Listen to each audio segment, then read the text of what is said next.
Warsaw, 1942. A city suffocating under Nazi rule. Fear clung to the air like smoke, curling around the barbed wire that trapped 400,000 Jewish men, women, and children inside the Warsaw Ghetto. Soldiers patrolled the streets with rifles in hand, their eyes scanning for any sign of rebellion. Escape was impossible. Hope was dying. And yet, in the middle of it all, one woman walked with quiet determination, slipping past guards, hiding secrets in her pockets, and carrying something more powerful than a weapon: courage. She was Irena Sendler, a social worker, a nurse, a nobody in the eyes of the Nazis. But history would remember her differently. She had grown up believing that if someone was drowning, you didn't ask if they could swim, you jumped in to help. Now, entire families were drowning, and she refused to stand on the shore and watch. While the world turned its back, Irena stepped forward. Under the pretense of conducting health inspections, she gained access to the ghetto. What she saw inside was worse than she had imagined: children with sunken eyes, parents sacrificing their last scraps of food, bodies left in the streets, forgotten by the world. She knew then that saving a life here meant more than bringing medicine or bread. It meant escape. But how do you smuggle a child past soldiers trained to kill? Irena became a master of deception. Infants were sedated and hidden inside toolboxes, their tiny bodies curled up next to wrenches and hammers.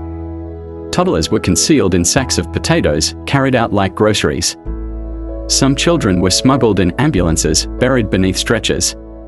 Others were hidden inside coffins, their silence the only thing keeping them alive. For the older ones, the danger was even greater. They had to forget who they were, erase their names, their faith, their families. Irena taught them Christian prayers, drilled the words into their memories so that if a Nazi stopped them, they could recite them without hesitation. A single mistake meant death. Every child she saved had a name, and she refused to let them disappear. She recorded each one on a slip of paper, wrapped them in thin scraps of cloth, and placed them inside glass jars. Then, one by one, she buried them beneath an apple tree, hoping that, one day, when the war was over, these names would not be lost. But the Nazis were watching. In 1943, they came for her. Dragged from her home, she was thrown into the notorious Pawiak prison, where the Gestapo demanded answers.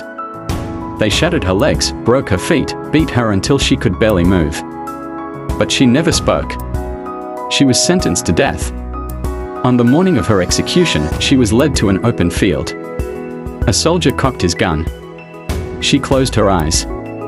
Then, a whisper. A bribe paid in the shadows. At the last second, the resistance had bought her life. Run, someone told her. And she did. Bruised, broken, barely able to walk, she stumbled into hiding. And then, despite everything, she continued her work. The war would not stop her. The Nazis would not stop her. Until the very end, she kept saving lives. By 1945, she had rescued 2,500 Jewish children, 2,500 lives that should have been erased. And yet, after the war, there was no glory waiting for her. No medals. No grand recognition. Poland, now under Soviet rule, did not celebrate those who had worked with the West. The story of Irena Sendler, like the names buried beneath the apple tree, remained hidden. Decades passed. Then, in 1999, a group of Kansas high school students stumbled upon her name while researching the Holocaust. They were astonished that the world had forgotten her. Through their project, her story was unearthed. And for the first time, people began to listen. When asked about her courage, she did not boast. She did not call herself a hero. Instead, she wept. "I could have done more," she whispered. But to those 2,500 children, grown now, with families of their own, with children and grandchildren, who would never have existed without her, she had done enough. History often remembers those who wage war, but sometimes, the greatest warriors are those who fight with nothing but courage and compassion. Irena Sendler was not a soldier. She carried no gun, led no army.